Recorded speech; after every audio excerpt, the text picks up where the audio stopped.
As I begin Artifact 8, I will demonstrate how I dedicate planning time to collaborate with my colleagues and create authentic learning experiences that leverage technology.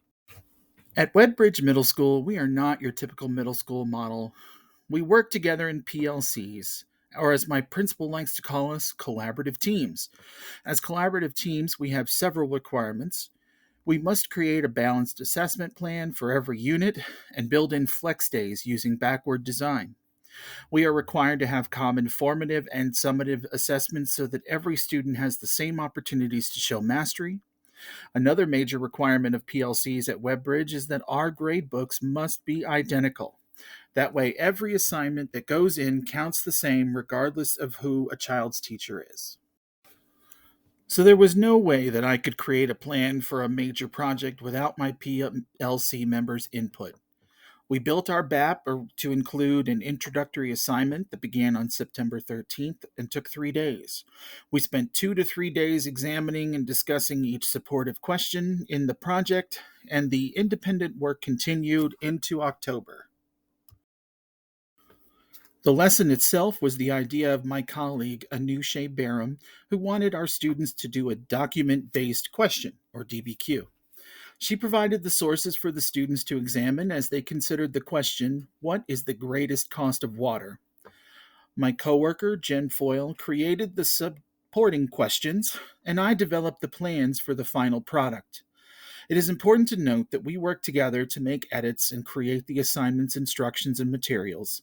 Since I was working on my instructional technology program, my other major contribution to the team was training and modeling of the technology we were planning to use.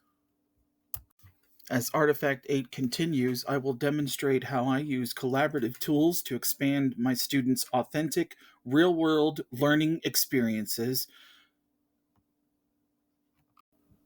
As part of the lessons on water scarcity in Africa and the project in which students had to evaluate the greatest cost of water, we teamed up with an organization called Water for South Sudan. With the help of our media specialist, my teammate Jen Foyle was able to set up a virtual session with a woman who was a nurse and had worked in South Sudan. We gathered via Microsoft Teams. Our expert's name is Ashley Gonzalez, and right before our meeting with her, her job had transferred her to Costa Rica, but she shared information about South Sudan and her time there. She told the kids about the low standard of living, especially the lack of access to safe, clean water.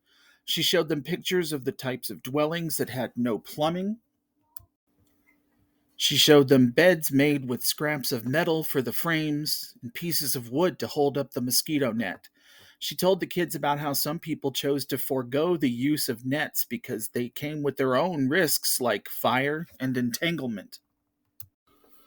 We wrapped up our time with a Q&A session that I was able to facilitate.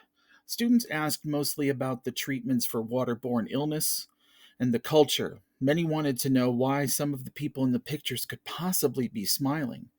She told them that the people there have a deep sense of family and community, where everyone has their role, and just like their lives here, the days aren't all bad. In this third part of Artifact 8, I will demonstrate how I show effective communication with all of my students and their supporters. Students can communicate with me outside of class time in two main ways. Some send a quick note through Teams, especially if it is during the school day. Others will use their school email, especially after hours or for non urgent questions. They know I will reply the same day if they email before 8 p.m. or by the next school day morning if it is after 8 o'clock. For quick or timely announcements, I use email to get it out to all of my parents and guardians. While our students' data system has ways for us to communicate with parents, the system is antiquated and clunky. It is time consuming, but I enter all of my students' parents' contacts into Outlook and create distribution lists. Mass emails are a breeze from there.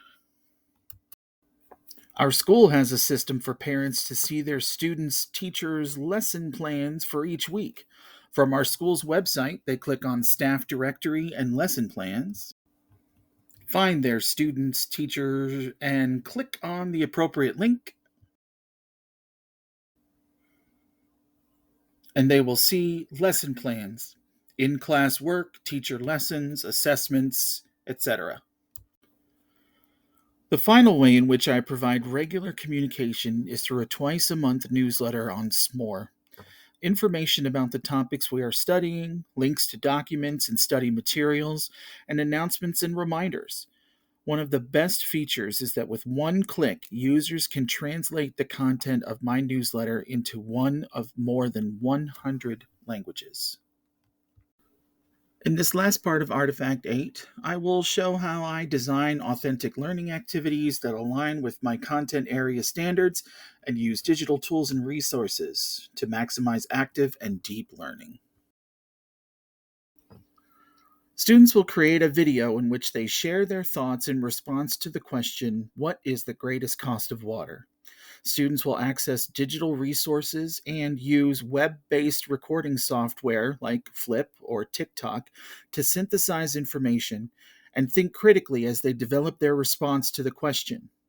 Their work will be shared on a Padlet. The standards that were used in the design of this lesson are as follows. Social Studies 7, Geography 2 says students need to explain environmental issues across Africa with a focus on how water pollution and unequal access to water impacts irrigation, trade, industry, and drinking water. Social Studies 7, Geography 6 relates to the same information but with a focus on Southwest Asia.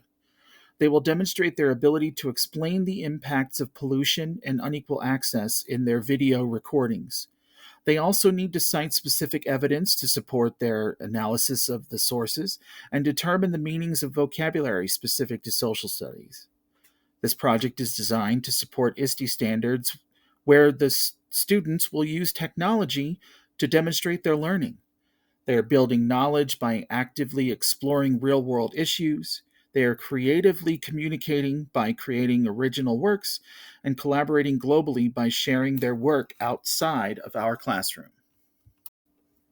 And the technology that students will use to meet these standards includes Microsoft programs OneNote, Word, and Teams, Flip, formerly known as Flipgrid, which is a online-based recording program.